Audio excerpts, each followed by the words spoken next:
ABEZIMO eziphuthumayo baqinisekisile kutholakala kwesidumbu esisodwa kwababili abebeminze enkonzweni yokuhlanjululwa ngoMgqibelo emfuleni iKlipriver. Imibiko yokuqala yaveza ukuthi kuminze owesifazane oneminyaka engu-18 kanye nowesilisa oneminyaka engu-21 abebeyingxenye yabazalwane abebeyohlanjululwa. uSimon Nkosi ongowesilisa obedlula ngendlela uthe ubone obekungathi kungumfanekiso womuntu, kodwa kwamemeza omunye obedlula naye ukuthi ezombonisa. Ibuze nangu umfowethu ebesihambisana naye ukuthi ngabe umuntu yini lona lokho okusemanzini.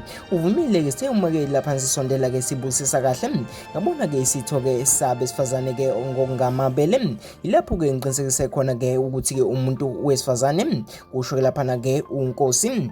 Uphiko lwe-K19 luvumile ukuthi ngempela isidumbu somuntu esitanta emfuleni andokuba sikhishwa. Okhulumela i-EMS eGoli unkosikazi Xolile Khumalo uthe sebelindamba amakhaza ukuze kuthathe isidumbu. Ubuye waveza ukuthi iqalile imizamo yokuthi kutholwe namalungu omndeni ukuze azohlonza owesifazane njengehlobo sawo. Ithimba elisebenzayo liqalile ukuxhumana nemndeni ethungatha ihlobo. Umsebenzi usaqhubeka njengoba kusekhona owesilisa ongakatholakali. Kusho yena la wenganza kwethu lezi ndaba engithe ngakuthola zona. Mina sengiphuma njalo ngiyintatheli ku-YouTube. Ungabe uqala ukubona ivideo ngena kule channel lethu, cindezele usubscribe.